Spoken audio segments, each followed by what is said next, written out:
Nós estamos lendo do livro Krishna, a Suprema Personalidade de Deus, escrito por Sua Divina Graça, A.C. Bhaktivedanta Swami Prabhupada.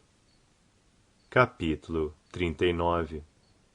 Akrura viaja de volta e visita Vishnuloka, situado no rio Yamuna.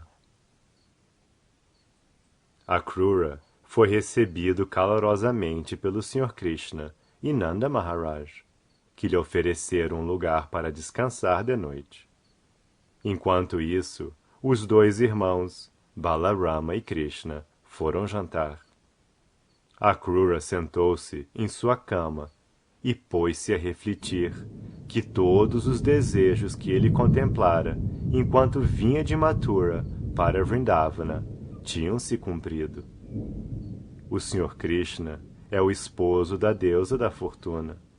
Estando satisfeito com seu devoto puro, ele pode oferecer qualquer coisa que o devoto deseje.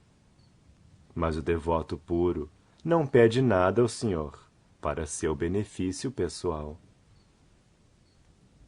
Depois de jantarem, Krishna e Balarama vieram dar boa noite a Akrura. Krishna perguntou sobre seu tio materno, Kamsa. Como é que ele trata seus amigos? E perguntou, como vão meus parentes? Também perguntou sobre os planos de Kamsa. A Suprema Personalidade de Deus então informou a Akrura que sua presença era muito bem-vinda.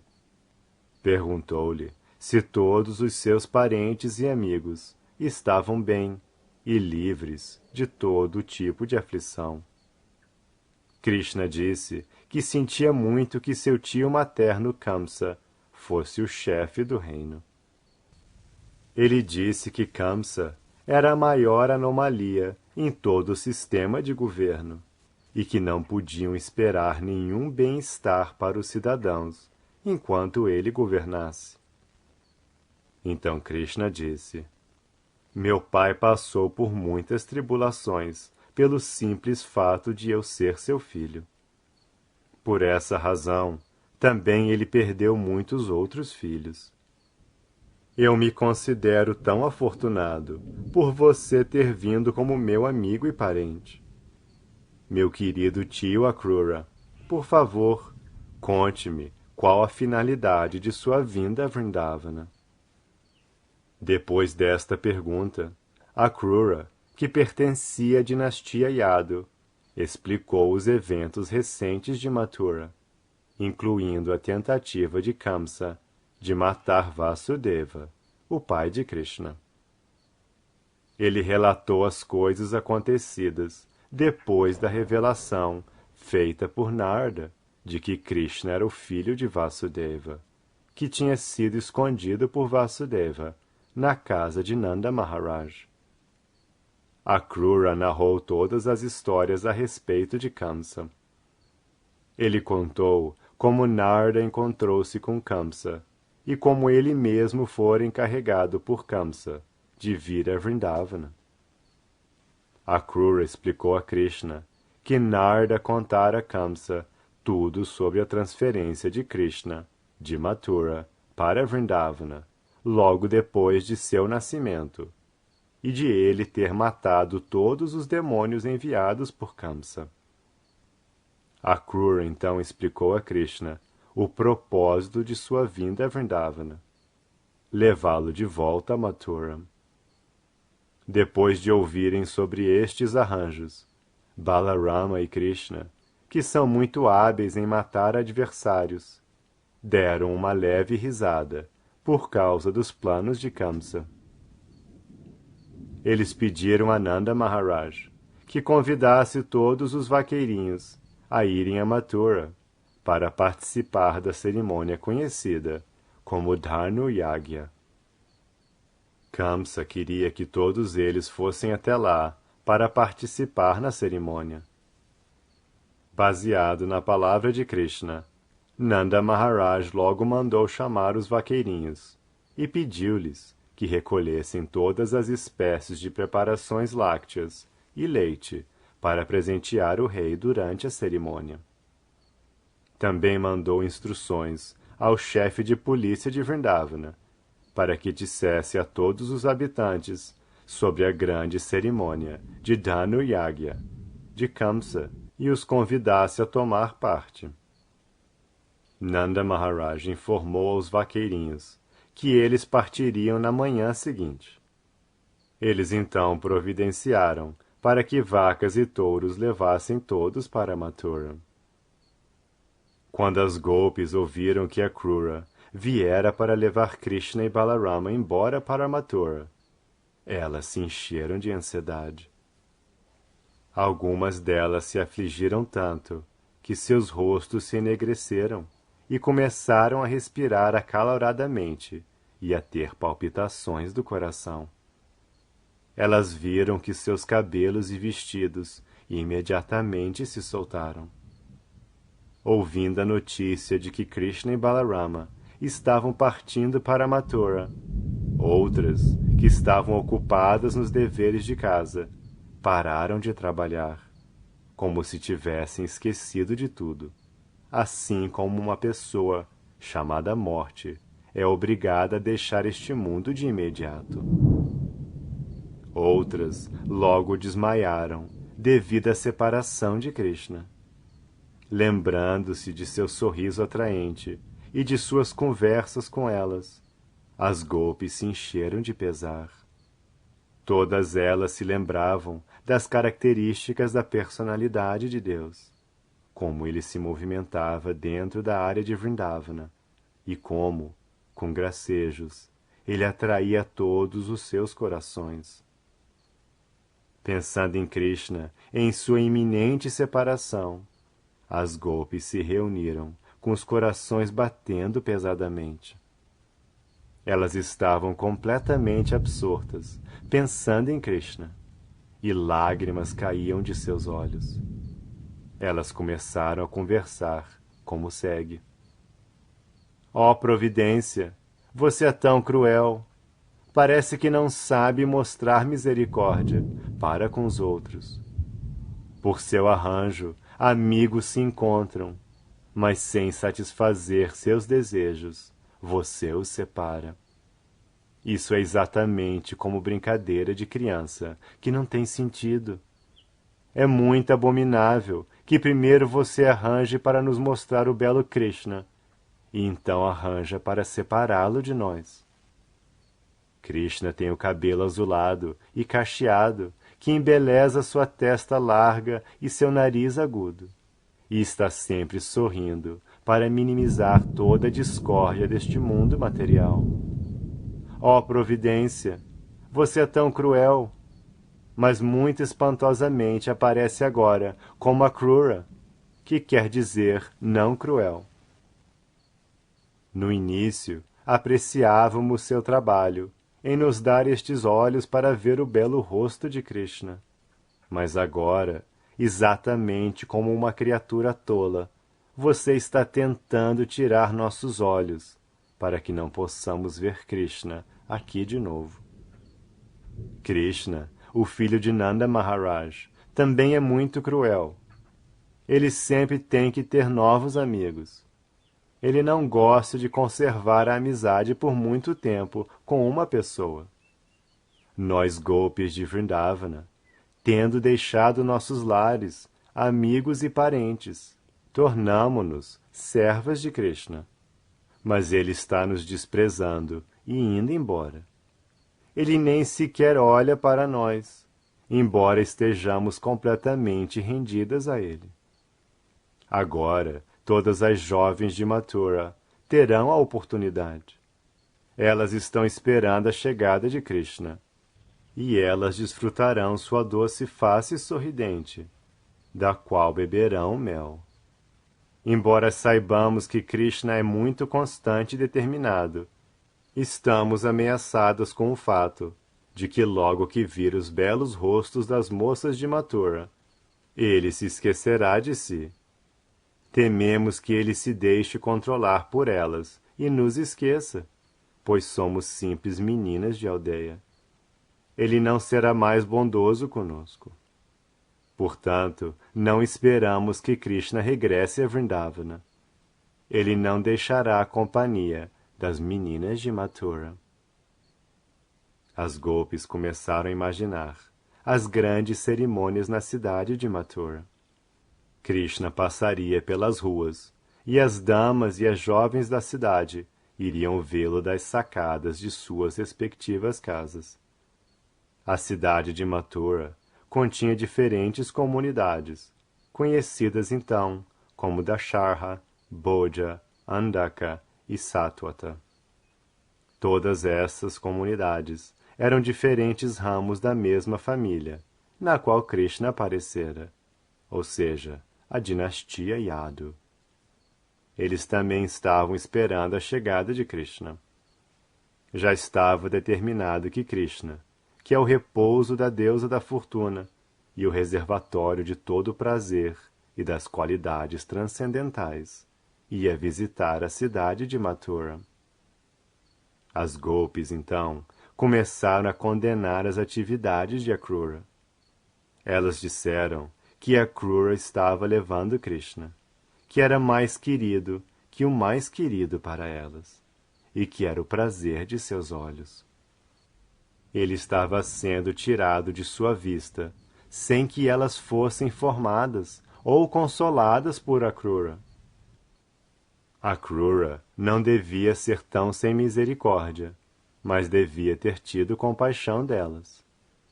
As golpes continuaram dizendo: a característica mais espantosa é que Krishna, o filho de Nanda, sem consideração, já se sentou na quadriga.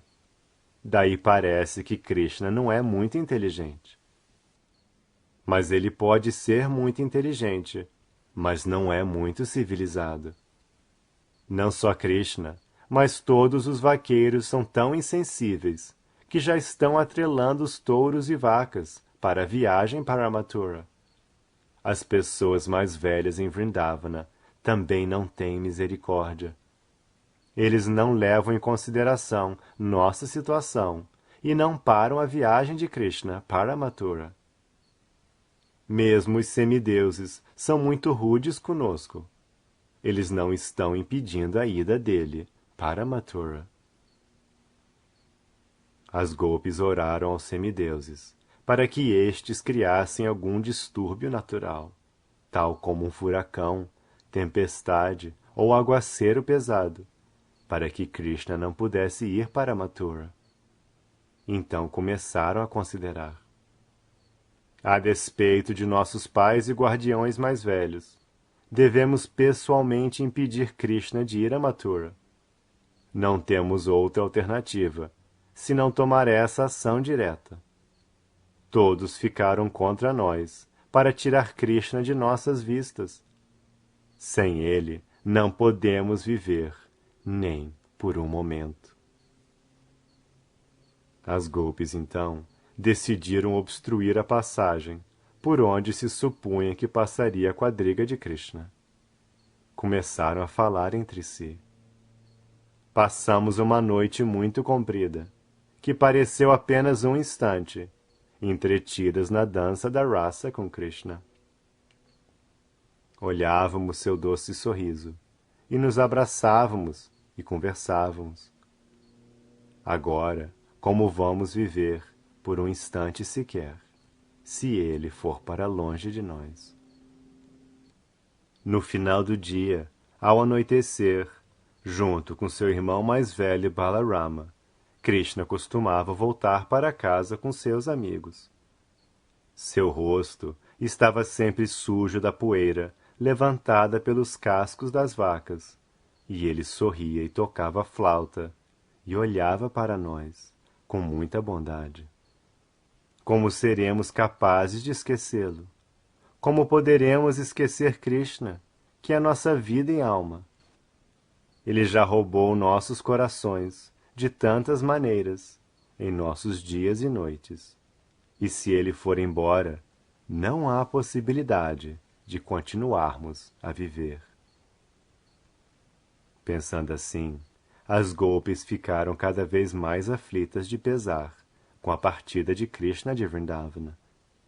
Elas não podiam controlar suas mentes e começaram a chorar alto, chamando os diferentes nomes de Krishna. Ó querido Damodara, querido Madhava! As gopis choraram a noite inteira antes da partida de Krishna. Logo que nasceu o sol, Akrura terminou seu banho matinal, entrou na quadriga e pôs-se a caminho para Mathura, com Krishna e Balarama. Nanda Maharaj e os vaqueiros subiram em carros de boi, depois de carregá-los com preparações lácteas, como iogurte, leite e ghee, colocadas em grandes vasilhas de barro, e começaram a seguir a quadriga de Krishna e Balarama. Apesar de Krishna lhes pedir que não obstruíssem o caminho, todas as gopis rodearam a quadriga e se levantaram para ver Krishna, com olhos de dar dó. Krishna ficou muito comovido ao ver o estado das gopis, mas seu dever era partir para Mathura, pois isso fora predito por Narada. Por isso, Krishna consolou as gopis. Ele lhes disse que elas não deviam se afligir, pois voltaria muito em breve, logo que terminasse seu trabalho. Mas elas não se deixaram persuadir a dispersar.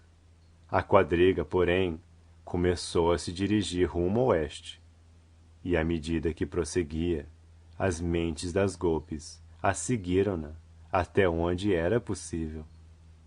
Elas olharam para a bandeira da quadriga, enquanto era visível. Por fim, elas só podiam ver a poeira da quadriga à distância. As gopis não se afastaram de seus lugares, mas ficaram até que absolutamente não dava mais para ver a quadriga. Elas permaneceram imóveis, de pé, como se fossem pinturas num quadro. Todas as gopis decidiram que Krishna não ia voltar imediatamente, e com corações muito desapontados, regressaram às respectivas casas. Estando muito perturbadas pela ausência de Krishna, elas simplesmente pensavam todo dia e noite sobre os passatempos dele, e assim conseguiam ter algum consolo. O Senhor, acompanhado por Akrura e Balarama, viajou na quadriga em grande velocidade até a margem do Yamuna. Só por se tomar banho no Yamuna é possível diminuir as reações das atividades pecaminosas. Krishna e Balarama tomaram banho no rio e lavaram o rosto. Depois de beberem a água transparente e cristalina do Yamuna, eles voltaram a sentar-se na quadriga. A quadriga estava sob a sombra de grandes árvores, e os dois irmãos estavam sentados ali. Akrura então pediu-lhes permissão para também tomar banho no Yamuna. Segundo o ritual védico, depois de tomar banho em um rio, a pessoa deve ficar pelo menos meio submersa e murmurar o mantra Gayatri. Enquanto estava de pé no rio, Akrura de repente viu Balarama e Krishna dentro da água. Ficou surpreso de vê-los ali, porque tinha certeza que eles estavam sentados na quadriga.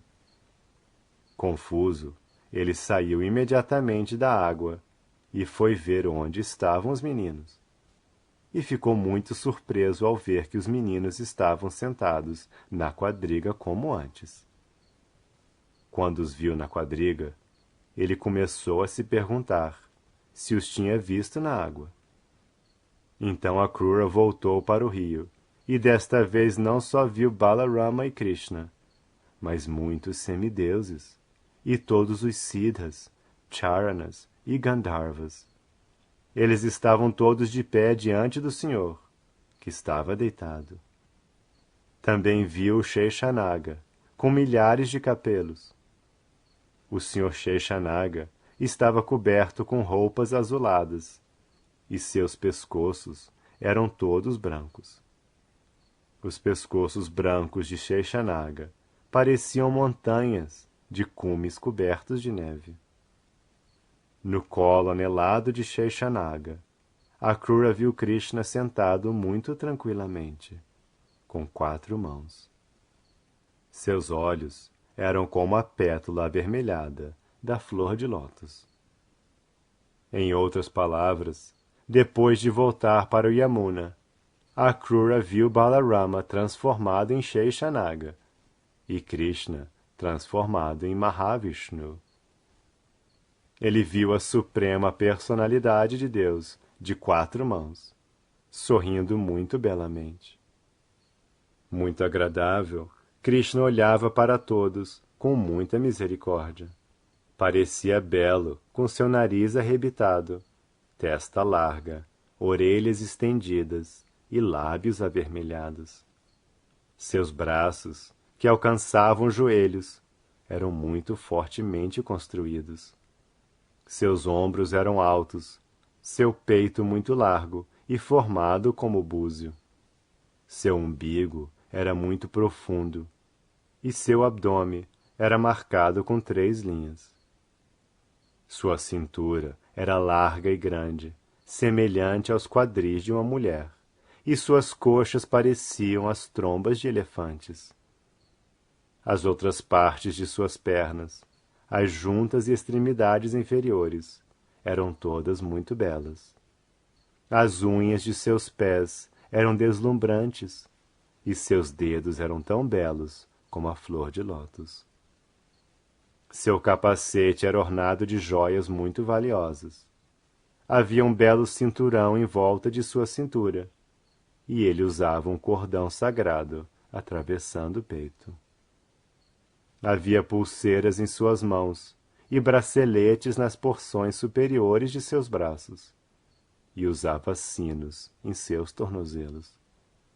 Possuía beleza ofuscante, e as palmas de suas mãos eram como flor de lótus. Ele estava ainda mais bonito, com os diferentes emblemas da Vishnumurti: o búzio, a massa, o disco e a flor de lótus, que ele trazia em suas 4 mãos. Seu peito era marcado com sinais particulares de Vishnu, e usava guirlandas de flores frescas. Em resumo, ele era muito belo de olhar. Akrura também o viu rodeado de companheiros íntimos, como os 4 Kumaras, Sanaka, Sanatana, Sananda e Sanat Kumara, e outros companheiros, como Sunanda e Nanda, bem como os semideuses, como Brahma e o Senhor Shiva. Os 9 grandes sábios eruditos estavam lá, e devotos como Prahlad e Narda, e os 8 Vasus. Todos ofereciam orações ao Senhor, com corações limpos e palavras puras. Depois de ver a transcendental personalidade de Deus, Akrura imediatamente se encheu de grande devoção. E em todo o seu corpo havia um estremecimento transcendental. Embora no momento estivesse confuso, ele manteve a consciência lúcida e inclinou a cabeça diante do Senhor. Com mãos postas e voz hesitante, ele começou a oferecer orações ao Senhor. Neste ponto, encerram-se os significados Bhaktivedanta do capítulo 39 de Krishna, intitulado Akrura viaja de volta e visita Vishnuloka, situado no rio Yamuna.